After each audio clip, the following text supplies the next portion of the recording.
ಜಟಾಟವೀಗಲಜ್ಜಲ ಪ್ರವಾಹ ಪಾವಿತಸ್ಥಲೆ ಗಲೇವಲಂಬ್ಯ ಲಂಬಿತಾಂ ಭುಜಂಗತುಂಗ ಮಾಲಿಕಾಂ ಡಮಡ್ಡಮಡ್ಡಮಡ್ಡಮನ್ನಿನಾದವಡ್ಡಮರ್ವಯಂ ಚಕಾರ ಚಂಡ ತಾಂಡವಂ ತನೋತು ನ ಶಿವ ಶಿವಂ.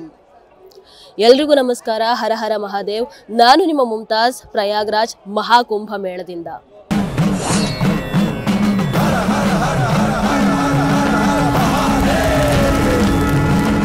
ಹರ ಹರ ಮಹಾದೇವ್. ಇವತ್ತು ಬೆಳಗ್ಗಿನಿಂದ ಬಹಳಷ್ಟು ಜನ ಸಂಪರ್ಕ ಮಾಡಿ ಕೇಳ್ತಾನೆ ಇದ್ದಾರೆ, ಆರಾಮಲ್ವಾ, ಹುಷಾರಾಗಿದ್ಯಲ್ವಾ, ಸೇಫ್ ಆಗಿದ್ಯಲ್ವಾ, ಅಲ್ಲಲ್ಲಿ ಕಾಲು ತುಳಿತಾ ಆಯ್ತಂತೆ, ಅಲ್ಲಿ ನೂರಾರು ಜನ ಸತ್ರಂತೆ, ಹೀಗಂತ ಸೋಷಿಯಲ್ ಮೀಡಿಯಾದಲ್ಲಿ ಬರ್ತಾ ಇರುವಂತಹ ಒಂದಷ್ಟು ಸುಳ್ಳು ಮಾಹಿತಿಗಳನ್ನು ನೋಡಿ ಆತಂಕಗೊಳ್ತಾ ಇದ್ದಾರೆ. ಆ ಆತಂಕದಿಂದ ಕರೆಯನ್ನ ಮಾಡಿ ಕೇಳ್ತಾ ಇದ್ದಾರೆ. ನಾನು ಇಲ್ಲಿ ಪ್ರಯಾಗ್ರಾಜ್ನಲ್ಲಿ ಇವತ್ತು ಬೆಳಗ್ಗೆ 4 ಗಂಟೆಯಿಂದ ಓಡಾಡ್ತಾ ಇದ್ದೀನಿ. ಏನು ಸಮಸ್ಯೆ ಇಲ್ಲ, ಇಲ್ಲೇ ನಿಂತು ಹೇಳ್ತಾ ಇದ್ದೀನಿ, ಏನೂ ಸಮಸ್ಯೆ ಇಲ್ಲ, ಎಲ್ಲವೂ ಕೂಡ ನಾರ್ಮಲ್ ಆಗೇ ಇದೆ. ಜನರು ಓಡಾಡ್ತಾ ಇದ್ದಾರೆ, ಭಕ್ತಾದಿಗಳು ಗಂಗೆಯಲ್ಲಿ ಮಿಂದೇಳ್ತಾ ಇದ್ದಾರೆ, ತ್ರಿವೇಣಿ ಸಂಗಮದಲ್ಲಿ ಮಿಂದೇಳ್ತಾ ಇದ್ದಾರೆ. ಯಾವುದೇ ರೀತಿಯಾದಂತಹ ಸಮಸ್ಯೆಗಳಿಲ್ಲ, ಎಲ್ಲವೂ ಕೂಡ ಅಬ್ಸಲ್ಯೂಟ್ಲಿ ನಾರ್ಮಲ್ ಅಂತ ಹೇಳ್ತೀನಿ.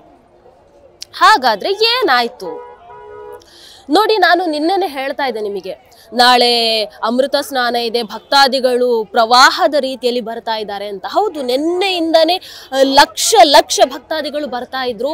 ಇವತ್ತಂತೂ ಹೇಳೋದೇ ಬೇಡ. ಯಾಕಂತ ಹೇಳಿದ್ರೆ ಇದು 144 ವರ್ಷಗಳಿಗೊಮ್ಮೆ ನಡೆಯುವಂತಹ ಮಹಾಕುಂಭ ಮೇಳ. ಇವತ್ತು ಮೌನಿ ಅಮಾವಾಸ್ಯೆ ಇದೆ, ಇವತ್ತು ಅಮೃತ ಸ್ನಾನ ಮಾಡೋದಿದೆ. ಜನರು ಭಕ್ತಾದಿಗಳು ನನಗೆ ಒಂದು ಬಾರಿ ಅವಕಾಶ ಸಿಕ್ಕರೆ ಸಾಕು ಅಂತ ಎಲ್ಲರೂ ಕೂಡ ಬಂದಿರ್ತಾರೆ. ಈ ಸಂದರ್ಭದಲ್ಲಿ ನಿಮಗೆ ಗೊತ್ತಿರಬಹುದು, ಅಮೃತ ಸ್ನಾನದ ಮೊದಲ ಅವಕಾಶ ಇರುವಂತದ್ದು ನಾಗಾ ಸಾಧುಗಳಿಗೆ. ಹಾಗಾಗಿ ಅಲ್ಲಿ ನಾಗಾ ಸಾಧುಗಳಿಗೆ ಹೋಗೋದಕ್ಕೆ ಅವಕಾಶವನ್ನ ಮಾಡಿಕೊಡ್ಬೇಕು. ನಿಮಗೆ ಅವರು ಮೆರವಣಿಗೆ ಹೋಗುವಂಥದ್ದನ್ನ ಒಂದಷ್ಟು ವಿಡಿಯೋಸ್ಗಳನ್ನ ನೀವು ಸೋಷಿಯಲ್ ಮೀಡಿಯಾದಲ್ಲಿ ನೋಡಿರ್ತೀರಿ.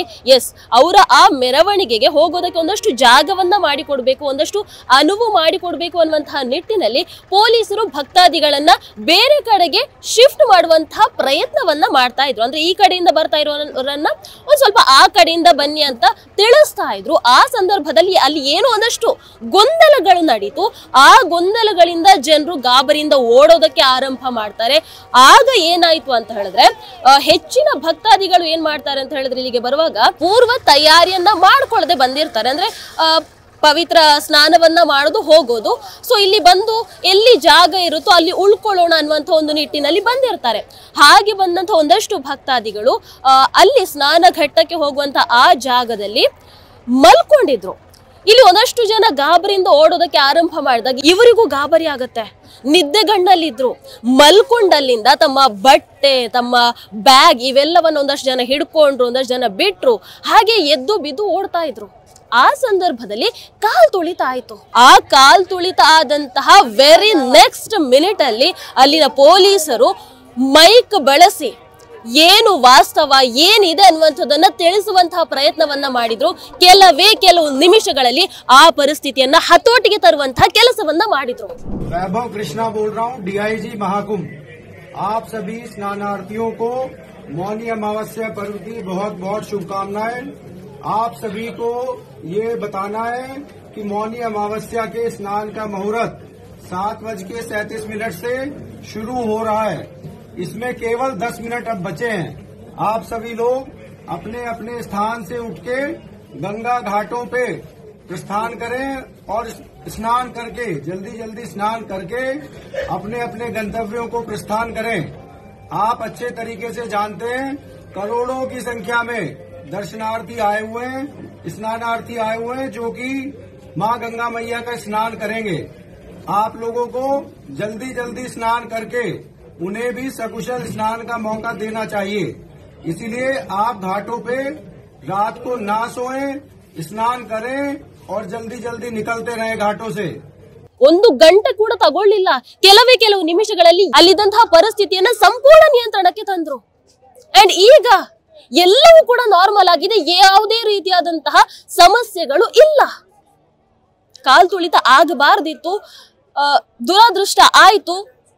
ಒಂದಷ್ಟು ಜನ ಗಾಯಾಳುಗಳು ಈಗ ಆಸ್ಪತ್ರೆಯಲ್ಲಿ ಚಿಕಿತ್ಸೆಯನ್ನು ಕೂಡ ಪಡ್ಕೊಳ್ತಾ ಇದ್ದಾರೆ.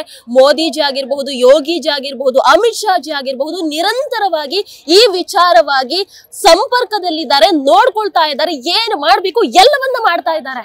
ನೀವ್ ಯಾರು ಸುಮ್ನೆ ಸುಳ್ಳನ್ನು ಹರಡಿಸೋದಕ್ಕೆ? ನೀವು ಇಲ್ಲಿ ನಿಂತು ನೋಡ್ತಾ ಇದ್ದೀರಾ ಏನಾಗ್ತಾ ಇದೆಯಂತ. ಗೊತ್ತಿಲ್ಲದೆ ಇದ್ರೆ ಯಾವುದೇ ವಿಚಾರವನ್ನ ತಿಳಿಸೋದಕ್ಕೆ ಹೋಗಬಾರದು. ನೀವು ಮನೆಯಲ್ಲಿ ಕೂತು ಸೋಷಿಯಲ್ ಮೀಡಿಯಾದಲ್ಲಿ ಕಮೆಂಟ್ ಮಾಡುವಷ್ಟು ಸುಲಭ ಅಲ್ಲ ಈ ಕೋಟಿ ಕೋಟಿ ಭಕ್ತಾದಿಗಳನ್ನ ಮ್ಯಾನೇಜ್ ಮಾಡುವಂಥದ್ದು. ನಿಮಗೆ ಗೊತ್ತಾ, ಈ ಮೌನಿ ಅಮಾವಾಸ್ಯೆಗೆ 6 ಕೋಟಿ ಜನ ಭಕ್ತಾದಿಗಳು ಬರ್ತಾರೆ ಅನ್ನುವಂತಹ ನಿರೀಕ್ಷೆ ಇತ್ತು. ಆದ್ರೆ ಉತ್ತರ ಪ್ರದೇಶ ಸರ್ಕಾರ 10 ಕೋಟಿ ಜನ ಭಕ್ತಾದಿಗಳು ಬರಬಹುದು ಅಂತ ಹೇಳಿ ಆ ವ್ಯವಸ್ಥೆಯನ್ನ ಮಾಡ್ತಾರೆ. ಹಾಗಾಗಿ ನಾವು ಕೂಡ ಹೇಳ್ತಾ ಇದ್ದಂಥದ್ದು 10 ಕೋಟಿ ಭಕ್ತಾದಿಗಳು ಆಗಮಿಸುವಂತಹ ನಿರೀಕ್ಷೆ ಇದೆ ಈ ಮೌನಿ ಅಮಾವಾಸ್ಯೆಗೆ ಅಂತ. ಆದ್ರೆ ಈಗ ನೋಡಿದ್ರೆ ಸುಮಾರು 14 ಕೋಟಿ ಭಕ್ತಾದಿಗಳು ಬರ್ತಾ ಇದ್ದಾರೆ. ಮೌನಿ ಅಮಾವಾಸ್ಯೆ ಸಲುವಾಗಿ, ತ್ರಿವೇಣಿ ಸಂಗಮದಲ್ಲಿ ಮಿಂದೇಳು ಸಲುವಾಗಿ, ಗಂಗಾ ನದಿಯಲ್ಲಿ ಮಿಂದೇಳು ಸಲುವಾಗಿ ಇಷ್ಟು ಕೋಟಿ ಭಕ್ತಾದಿಗಳು ಬರುವಾಗ ಅಷ್ಟು ಜನರನ್ನ ಮ್ಯಾನೇಜ್ ಮಾಡೋದೇನು ತಮಾಷೆಯ ವಿಚಾರ ಅಂತ ಅನ್ಕೊಂಡ್ರ? ನೀವು ಸೋಷಿಯಲ್ ಮೀಡಿಯಾದಲ್ಲಿ ಕಾಮೆಂಟ್ ಮಾಡುವಷ್ಟು ಸುಲಭನಾ ಇದು? ನೀವು ಇಲ್ಲಿ ನಿಂತು ನೋಡಿದೀರಾ ಪರಿಸ್ಥಿತಿ ಹೇಗಿದೆ ಅಂತ? ಎಷ್ಟು ವ್ಯವಸ್ಥೆಗಳಿದೆ ಅಂತ ನೋಡಿದೀರಾ ನೀವು? ಅದ್ ಹೇಗೆ ಮಾತಾಡ್ತೀರಾ ನೀವು ಈ ರೀತಿಯಾಗಿ? ಇನ್ನು ಕಾಂಗ್ರೆಸ್ನವರು, ಮಲ್ಲಿಕಾರ್ಜುನ ಖರ್ಗೆ, ರಾಹುಲ್ ಗಾಂಧಿ ಎಲ್ಲರೂ ಮಾತಾಡ್ತಾ ಇದ್ದಾರೆ. ನಿಮಗೆ ಮೊದಲನೇದಾಗಿ ನಾನು ಕೇಳ್ತೀನಿ, ನೀವೆಲ್ಲರೂ ಕೂಡ ಮಹಾಕುಂಭ ಮೇಳಕ್ಕೆ ಒಂದೇ ಒಂದು ವಿಶ್ ಆದ್ರೂ ಮಾಡಿದೀರಾ? ಒಳಿತಾಗ್ಲಿ ಅಂತ ಯಾವತ್ತಾದ್ರೂ ಅನ್ಕೊಂಡಿದ್ದೀರಾ ಮನಸ್ಸಲ್ಲಾದ್ರೂ? ಕೆಟ್ಟದಾದಾಗ ಎಷ್ಟು ಬೇಗ ಎದ್ಕೊಂಡು ಬಂದ್ರಿ ಅಲ್ವಾ? ಮಲ್ಲಿಕಾರ್ಜುನ ಖರ್ಗೆ ಅವ್ರು ಏನ್ ಹೇಳಿದ್ರು? ಯೋಗಿಜಿ, ಕೇಂದ್ರ ಸರ್ಕಾರ ಇದಕ್ಕೆ ಕಾರಣ ಅಂತ. ಆಯ್ತು ಸ್ವಾಮಿ, ಅವ್ರಿಗೆ ಗೊತ್ತು ಹೇಗೆ ಮ್ಯಾನೇಜ್ ಮಾಡ್ಬೇಕು ಅಂತ. ಇಲ್ಲಿ ಪೊಲೀಸರು ಹೆಜ್ಜೆ ಹೆಜ್ಜೆಗೂ ಇದ್ದಾರೆ. ಎಷ್ಟು ಚೆನ್ನಾಗಿ ಮ್ಯಾನೇಜ್ ಮಾಡ್ತಾ ಇದ್ದಾರೆ ಅಂತ ನಾನ್ ನೋಡಿದೀನಿ. ಪ್ರತಿದಿನ ನೋಡ್ತಾ ಇದ್ದೀನಿ. 1 ವಾರ ಆಯ್ತು ಇಲ್ಲಿ ಬಂದು ನೋಡ್ತಾ ಇದ್ದೀನಿ ನಾನು. ಇನ್ನು ಕಾಂಗ್ರೆಸ್ನವ್ರು ಹೇಳ್ತಾ ಇದ್ದಾರೆ ವ್ಯವಸ್ಥೆ ಸರಿಯಾಗಿಲ್ಲ, ಅದೇ ಇದಕ್ಕೆ ಕಾರಣ ಅಂತ. ಅಂಡ್ ರಾಹುಲ್ ಗಾಂಧಿ ಅವ್ರದ್ದು VIP ಕಲ್ಚರ್ ಇಂದಾಗಿ ಹೀಗಾಗ್ತಾ ಇದೆಯಾ ಅಂತ. ಎಕ್ಸ್ಕ್ಯೂಸ್ ಮೀ ರಾಹುಲ್ ಗಾಂಧಿ ಅವರೇ, VIP ಕಲ್ಚರ್ನ ಪಿತಾಮಹ ಅಲ್ವಾ ನಿಮ್ಮ ಫ್ಯಾಮಿಲಿ? ನೀವೇ ಅಲ್ವಾ ಅದರ ರಾಯಭಾರಿಗಳು? ನೀವ ಈ ಮಾತನ್ನ ಹೇಳ್ತಾ ಇರುವಂತದ್ದು? ನಾನು ಬಂದಾಗಿಂದ ನೋಡ್ತಾ ಇದ್ದೀನಿ. ಯಾವ ಅವ್ಯವಸ್ಥೆ ಬಗ್ಗೆ ಮಾತಾಡ್ತಾ ಇದ್ದೀನ ನೀವು? ಸ್ವಚ್ಛತೆನ ಅಥವಾ ಸೆಕ್ಯೂರಿಟಿನ? ಯಾವ ವಿಚಾರ? ನಾನು ಸಿಕ್ಕಿರುವಂತಹ ಕನ್ನಡಿಗರು ಕೂಡ ಅಷ್ಟೇ, ಪ್ರತಿಯೊಬ್ರು ಕೂಡ ನಾನು ಕೇಳೋ ಮೊದಲು ಅವರೇ ಹೇಳ್ತಾ ಇದ್ದಾರೆ ಅದ್ಭುತವಾದಂತಹ ಆಯೋಜನೆ ಮಾಡಿದ್ದಾರೆ, ಮೋದಿ ಯೋಗಿಜಿಗೆ ಸೆಲ್ಯೂಟ್, ಇಲ್ಲಿನ ಪೊಲೀಸರಿಗೆ ಸೆಲ್ಯೂಟ್ ಅಂತ ಹೇಳ್ತಾ ಇದ್ದಾರೆ. ಅಷ್ಟು ಅದ್ಭುತವಾಗಿ ಮಾಡಿದಾರೆ ಇಲ್ಲಿ. ನಮಸ್ಕಾರ, ಹರ ಹರ ಮಹಾದೇವ್. ಮೊದಲನೇದಾಗಿ ನೀವು ಹೇಗೆ ಬಂದ್ರೆ ಅನ್ನುವಂಥದ್ದನ್ನು ನಮಗೆ ತಿಳಿಸೋದಾದ್ರೆ, ಅಂದ್ರೆ ಯಾಕಂತ ಹೇಳಿದ್ರೆ ಬಹಳಷ್ಟು ಜನರಿಗೆ ಬರೋ ವಿಚಾರದಲ್ಲೇ ಗೊಂದಲಗಳಿವೆ, ತುಂಬಾ ಎಕ್ಸ್ಪೆನ್ಸಿವ್ ಇದೆ ಹೇಗೆ ಬರೋದು ಅನ್ನುವಂಥದ್ದು. ಹಾಗಾಗಿ ನೀವು ಹೇಗೆ ಬಂದ್ರಿ, ನಿಮ್ಮ ಪ್ರಯಾಣ ಹೇಗಿತ್ತು ಅನ್ನುವಂಥದ್ದನ್ನು ತಿಳಿಸೋದಾದ್ರೆ? ನಮಗೆ ನಮ್ಮ ಸಂಗಡಿಗರು ವಿನೋದ್ ಅಂತ, ನಾವು ಒಂದೇ ಕಂಪ್ನಿಯಲ್ಲಿ ಕೆಲಸ ಮಾಡೋದು. ಅದರಿಂದ ಇವರು ನಮಗೆ ಕೋಆಪರೇಟ್ ಮಾಡಿದರು. ಅನ್ಎಕ್ಸ್ಪೆಕ್ಟೆಡ್ ಆಗಿ ಒಂದು ಹೊರಡೋ ಸಮಯ ಹೇಳಿದರು. ನಮಗೆ ದೂರ ಆಗುತ್ತೋ ಅನ್ನೋ ಒಂದು ಕಾರಣಕ್ಕೆ ಬಿಟ್ಟಿದ್ವಿ. ಆಮೇಲೆ ನಮ್ಮ ವಿನೋದ್ ಅವರು ತುಂಬ ಫೋರ್ಸ್ ಮಾಡಿ ಹೋಗೋಣ ಒಂದು ಜವಾಬ್ದಾರಿ ತೊಗೊಂಡ್ರು. ನಂತರ ನಮ್ಮ ಡ್ರೈವರು ತುಂಬ ಶ್ರಮ ಪಟ್ಟಿದ್ದಾರೆ ಮೇಡಮ್. ನಮ್ಮ ಫ್ರೆಂಡು ಒಳ್ಳೆ ಡ್ರೈವರು, ಚೆನ್ನಾಗಿ ತಂದು ರೀಚ್ ಮಾಡಿಸಿದ್ದಾರೆ. ಕುಂಭಮೇಳವನ್ನು ನೋಡಿ ಆನಂದ ಪಟ್ವಿ. ಶಾಹಿ ಸ್ನಾನವನ್ನು ಇವತ್ತು ಮೌನಿ ಅಮಾವಾಸ್ಯೆಯಲ್ಲಿ ಮಿಂದಿದ್ದೀವಿ ಗಂಗಾ ನದಿಯಲ್ಲಿ. ತುಂಬ ಖುಷಿ ಆಗ್ತಾ ಇದೆ. ನಮ್ಮ ನಂದೀಶ್ ಅವರು, ಇವರು ಅನಿರೀಕ್ಷಿತವಾಗಿ ನಮ್ಮ ಜೊತೆ ಬಂದಿದ್ದರು. ತುಂಬ ಸಂತೋಷ ಆಗ್ತಾ ಇದೆ ಮಹಾಕುಂಭ ಮೇಳದಲ್ಲಿ ಭಾಗಿಯಾಗಿದ್ದಕ್ಕೆ. ತುಂಬ ಕಷ್ಟಪಟ್ಟು ಬಂದಿದ್ದಕ್ಕೂ ಸಾರ್ಥಕ ಆಯಿತು. 100% ಸ್ಯಾಟಿಸ್ಫ್ಯಾಕ್ಷನ್ ಸಿಕ್ತು. ಫೆಸಿಲಿಟಿ ಚೆನ್ನಾಗಿದೆ. ಹಾಗೆ ಇರ್ಬೋದು, CM ಯೋಗಿ ಇರ್ಬೋದು, ತುಂಬ ಚೆನ್ನಾಗಿದೆ. ಟಾಯ್ಲೆಟ್ ಸಿಸ್ಟಮ್ ಆಗಿರಲಿ, ನೀರಿನ ವ್ಯವಸ್ಥೆ ಆಗಿರಲಿ, ಕಂಪ್ಲೀಟ್ ಏರಿಯಾಸ್ ಚೆನ್ನಾಗಿದೆ. ಆಮೇಲೆ ಪೊಲೀಸ್ ಇದೆಯಲ್ಲ ಡಿಪಾರ್ಟ್ಮೆಂಟ್, CRPF ಆಗಿರಲಿ, ಸ್ಟೇಟ್ ಗೌರ್ಮೆಂಟ್ ಕಡೆಯಿಂದ ಆಗಿರಲಿ, ಎವ್ರಿಥಿಂಗ್ ಈಸ್ ತುಂಬ ಚೆನ್ನಾಗಿ ಅಚ್ಚುಕಟ್ಟಾಗಿ ನೀಟಾಗಿ ನೋಡ್ಕೊತಿದ್ದಾರೆ. ಕಂಪ್ಲೀಟ್ ಯಾರಿಗೆ ಒಬ್ಬರು ಕೂಡ ತೊಂದರೆ ಆಗದೆ ನೋಡ್ಕೊತಿದ್ದಾರೆ. ಪಾರ್ಕಿಂಗ್ ವ್ಯವಸ್ಥೆ ಅಂತೂ ಬೊಂಬಾಟಾಗಿತ್ತು, ಸೂಪರ್ ಆಗಿತ್ತು. ಆಲ್ಮೋಸ್ಟ್ 10,000 ಎಕರ್ಸ್ ಆಫ್ ಲ್ಯಾಂಡಲ್ಲಿ ಮಾಡಿರೋದು ಇದೆಲ್ಲ. ಸೊ ನಮಗೆ ತುಂಬ ಇಷ್ಟ ಆಯಿತು. ಬಟ್ ಬರೋದಕ್ಕೆ ತುಂಬ ಕಷ್ಟ ಆಗಿದ್ರು ಕೂಡ ಇಲ್ಲಿ ಬಂದಮೇಲೆ ಎಕ್ಸ್ಪೀರಿಯನ್ಸ್ ಇದೆಯಲ್ಲ, ಇಟ್ಸ್ ವಾವ್, ತುಂಬ ಗ್ರೇಟ್ ಅಂತ ಹೇಳ್ಬೋದು. ಆ ಒಂದು ನಾಗ ಸಾಧುಗಳಾಗಿರ್ಬೋದು, ಅಗೋಲಿಗಳಾಗಿರ್ಬೋದು, ಅವ್ರ ವೇ ಆಫ್ ಲಿವಿಂಗ್ ಸ್ಟೈಲ್ ಹೆಂಗಿದೆ, ಮತ್ತು ಅವ್ರದ್ದು ಮೆರವಣಿಗೆ ಹೇಗಿದೆ, ಕಂಪ್ಲೀಟ್ ಫುಲ್ ಆ್ಯಂಡ್ ಫುಲ್ ಪ್ಯಾಕೇಜಲ್ಲಿ ನಮಗೆ ಕಂಪ್ಲೀಟ್ ನಾವು ಫಸ್ಟ್ ಟೈಮ್ ಬರ್ತಾ ಇರೋದು. ಸೊ ಈ ಒಂದು ಎಕ್ಸ್ಪೀರಿಯನ್ಸ್ ಮಾಡಿದ್ದು ನಮಗೆ ತುಂಬ ಹ್ಯಾಪಿ ಅನಿಸ್ತು. ತುಂಬ V are very feel happy. ಅದರಲ್ಲೂ ಫಾರಿನರ್ಸ್ ಆಗಿರ್ಬೋದು, ತುಂಬ ಜನ ಬಂದಿದ್ದಾರೆ ಇಲ್ಲಿಗೆ. ಫಾರಿನರ್ಸ್ ಆ್ಯಕ್ಚುಲಿ ಸಿಂಗಾಪುರಿಂದ, ದುಬೈಯಿಂದ, ಮಲೇಷ್ಯಾದಿಂದ, ಅಮೇರಿಕಾದಿಂದ ಬಂದಿದ್ದಾರೆ. ಸೊ ನಾವು ಕಮ್ಯುನಿಕೇಟ್ ಮಾಡಿದ್ವಿ. ಆಮೇಲೆ ನಮ್ಮ ಹತ್ರ ಮೊಬೈಲ್ಗೆ ಚಾರ್ಜಿಂಗ್ ಇಲ್ಲದ್ರು ಕೂಡ ಎಲ್ಲ ಒಂದು ಕೇಳಿ ಹಾಕ್ಸ್ಕೊಂಡು ನಾವು ಮಾಡಿ ಫೋಟೋ ವಿಡಿಯೋ ತಗೊಂಡು ಅತ್ಲಾಗೆ ತುಂಬ ಶ್ರಮ ಪಟ್ಟಿದ್ದೀವಿ ನಾವು. Very happy. ಅದರಲ್ಲೂ ನನ್ನ ಕಡೆಯಿಂದ ನನಗೆ ಥ್ಯಾಂಕ್ಸ್ ಹೇಳಬೇಕು ಅಂದರೆ ನಮ್ಮ ಇವರು ತುಂಬ ನಮಗೆ ಶಿವು ನಮ್ಮ ಕೊಲೀಗ್, ನಮ್ಮ ಆ್ಯಸ್ ಎ ಫ್ರೆಂಡ್ ನಮಗೆ ತುಂಬ ನಿನ್ನೆ ನೈಟ್ ತುಂಬ ಸ್ಟ್ರಗಲ್ ಆಗೋಯ್ತು. ಮೇನ್ ರೋಡ್ ಬಂದು ಫುಲ್ ಬ್ಲಾಕ್ ಆಗಿಬಿಟ್ಟಿದೆ. ಆಲ್ಮೋಸ್ಟ್ ಎಲ್ಲಿ ತನಕ ಬ್ಲಾಕ್ ಆಗಿದೆ ಅಂದರೆ 40 ಕಿಲೋಮೀಟರ್ ಬ್ಲಾಕ್ ಆಗಿಬಿಟ್ಟಿದೆ. ಸೊ ಹೆಂಗೆ ಆಲ್ಮೋಸ್ಟ್ ಒಂದು 70 ಕಿಲೋಮೀಟರ್ ನಾವು ಸುತ್ತಾಡಿದ್ದೀವಿ ಶಾರ್ಟ್ಕಟ್ ಹುಡ್ಕೋದಕ್ಕೆ. ಹೆಂಗೆ ಅಂದರೆ ವಿಲೇಜ್ ಕಡೆಯಿಂದ ಕಂಪ್ಲೀಟ್ ಇಲ್ಲಿಂದ ನಮ್ಮ ಕಾರ್ ಎಲ್ಲಿದೆ ಗೊತ್ತಾ, 10 ಕಿಲೋಮೀಟರ್ಸ್ ಇದೆ. ಇಲ್ಲಿಂದ ನಾವು ನಡ್ಕೊಂಡು ಹೋಗ್ಬೇಕು ಅಂದರೆ 10 ಕಿಲೋಮೀಟರ್ ಹೋಗ್ಬೇಕು ನಾವು ಇಲ್ಲಿಂದ. ಸೊ ಅಷ್ಟು ದೂರದಿಂದ ಇಲ್ಲಿ ತನಕ ಬಂದು 10 ಕಿಲೋಮೀಟ್ರಿಂದ ಕಾರ್ನ ಪಾರ್ಕ್ ಮಾಡಿ ಅಲ್ಲಿ ಆ ಕಾರ್ ಪಾರ್ಕಿಂಗ್ ಮಾಡೋಕ್ಕೆ ನಾವು ನಿನ್ನೆ ಪಟ್ಟಿದ್ದು ಶ್ರಮ ಇದೆಯಲ್ಲ, ಅದು ತುಂಬ ರಿಸ್ಕಿ. ಆ ಗಾಡಿ ನಾವು ಹೊಡೆದಿದ್ದು ಇದೆಯಲ್ಲ ಕಾರು, ಅದು ಕೂಡ ತುಂಬ ರಿಸ್ಕಿನೇ. ಎಲ್ಲಂದ್ರೆ ಅಲ್ಲಿ ಹೆಂಗಂದ್ರೆ ಹಂಗೆ ನುಗ್ಸಿ ಹೆಂಗೆಂಗೋ ಬಂದ್ವಿ ನಾವು. ಎಲ್ಲೆಲ್ಲೋ ಕಾರ್ ಪಾರ್ಕ್ ಮಾಡಿ ಅಲ್ಲಿಂದ 10 ಕಿಲೋಮೀಟರ್ಸ್ ಆಫ್ ಬೈ ವಾಕ್ ಬಂದಿದ್ದೀವಿ ಇಲ್ಲಿಗೆ ನಾವು ನಡ್ಕೊಂಡು ಕಾರ್ ಪಾರ್ಕ್ ಮಾಡಿ. So we are very proud. ಇದು ನೋಡೋದಕ್ಕೆ ತುಂಬ ಖುಷಿ ಇದೆ. ವೆರಿ ತುಂಬ ಥ್ಯಾಂಕ್ಸ್ ಅಂತ ಹೇಳ್ತೀನಿ. ಒಂದು ಕುಂಭಮೇಳ ನಡೆಯೋದಕ್ಕೆ, ನಾವು ಇಲ್ಲಿ ಭಾಗಿಯಾಗಿದ್ದಕ್ಕೆ we are very proud of Indians. ಒಂದು ಮಾತು, ಅದರಲ್ಲಿ ಒಂದು ಮಾತು, ಇವತ್ತು ಕಾಲ್ ತುಳಿತಾಯ್ತು, ತುಂಬಾ ಸೇಫ್ ಇಲ್ಲ ಮಹಾಕುಂಭ ಮೇಳಕ್ಕೆ ಹೋಗುವಂತದ್ದು, ಬಹಳ ಕಷ್ಟ ಇದೆ ಅನ್ನುವಂತಹ ಸುಳ್ಳು ಇವತ್ತು ಸೋಷಿಯಲ್ ಮೀಡಿಯಾದಲ್ಲಿ ಓಡಾಡ್ತಾ ಇದೆ. ಅದರ ವಿಚಾರವಾಗಿ ಏನ್ ಹೇಳ್ತೀರಾ? ಡೆಫಿನೆಟ್ಲಿ ನಮ್ಮ ಅಮ್ಮ ಕಾಲ್ ಮಾಡಿದ್ರು, ಮತ್ತೆ ನಮ್ಮ ಬ್ರದರ್ ಕಾಲ್ ಮಾಡಿದ್ರು. ಬೆಳಿಗ್ಗೆ ಕಾಲ್ ಮಾಡಿದಾಗ ಅವ್ರು ಹೇಳಿದ್ರು, ಹೆಂಗಪ್ಪ ಇದೆಯಾ, ಯಾಕೆ ಸೇಫ್ ಆಗಿದೆಯಾ ಇಲ್ವಾ ಅಂತ ಕೇಳಿದ್ರು. ನನಗೆ ಶಾಕ್ ಆಯಿತು. ಮತ್ತು ಸೇಫ್ ಆಗಿದೆಯಾ ಅಂತ ಕೇಳಿದ್ರು. ಏನಾಯಿತು ಅಂತ ಕೇಳ್ತಿದ್ರು. ನನಗೇನೂ ಆಗಿಲ್ಲಮ್ಮ, ನಾನು ಚೆನ್ನಾಗಿದ್ದೀನಿ, ಸೂಪರ್ ಆಗಿದ್ದೀನಿ. ನಮ್ಮ ಬ್ರದರ್ ಕಾಲ್ ಮಾಡಿದ್ರು, ಚೆನ್ನಾಗಿದ್ದೀರ ಅಂತ. ನಾನು ಚೆನ್ನಾಗಿದ್ದೀನಮ್ಮ, ನನಗೇನೂ ಆಗಿಲ್ಲ, ನಾವು ಆರಾಮಾಗಿ ಬಂದ್ವಿ ನಾವು ಇಲ್ಲಿ. ಬಟ್ ಬೈ ವಾಕ್ ಬಂದರೆ ಅಷ್ಟೇ ಬಿಟ್ಟರೆ ನಮಗೇನು ಕಷ್ಟ ಅನಿಸಲಿಲ್ಲ. ಬಟ್ ಏನೋ ಕಾಲು ತೊಳಿತಾ ಅಂದರು, ಸತ್ತೋಗಿದ್ರು ಅಂತ ಕೆಲವು ಜನ ಅಂತ ಅಂದರು, ಟಿ ವಿನಲ್ಲಿ ಹೇಳಿದ್ರು ಅಂತ. ಹಾಗಾಗಿ ನಮ್ಮ ತಾಯಿ ಕೂಡ ಕಾಲ್ ಮಾಡಿದ್ರು. ನಾವು ಹೇಳಿದ್ವಿ ನನಗೇನೂ ಆಗಿಲ್ಲ, V are very safe year ಅಂತ ಹೇಳಿದ್ವಿ. That's it. ಹಾಗಾಗಿ ಎಲ್ಲವೂ ಆರಾಮಾಗಿದೆ, ಎಲ್ಲವೂ ಕೂಡ ನಾರ್ಮಲ್ ಆಗಿದೆ. ಹೌದಲ್ವ? ಊಟದ ವ್ಯವಸ್ಥೆ ಕೂಡ ಇದೆ ಇಲ್ಲಿ. ಬೆಳಗ್ಗೆ ಟಿಫನ್ ಸಿಕ್ತು, ಮಧ್ಯಾಹ್ನ ಇವಾಗಂತೂ ಒಂದು 5 ಸಲ ತಿಂದಿದ್ದೀವಿ ನಾವಂತೂ ಇವಾಗ. ಹಾಗಿದೆ ಕಂಪ್ಲೀಟ್ ಎಲ್ಲ ಲೈಫ್ ಸ್ಟೈಲ್. ನಾರ್ತ್ ಇಂಡಿಯನ್ನಲ್ಲಿರೋ ಎಲ್ಲ ಥರದ ನಾರ್ತ್ ಸ್ಟೈಲ್ ಆಗಿರ್ಬೋದು, ಗುಜರಾತಿ, ಪಂಜಾಬಿ ಎಲ್ಲ complete full and full package. ನಾನೊಂದು ನೆಕ್ಸ್ಟ್ ಸಾಯೋ ತನಕ ಮರೆಯಲಾಗದಿರೋ ಒಂದು ಎಕ್ಸ್ಪೀರಿಯನ್ಸ್ ಇತ್ತು ನನಗೆ.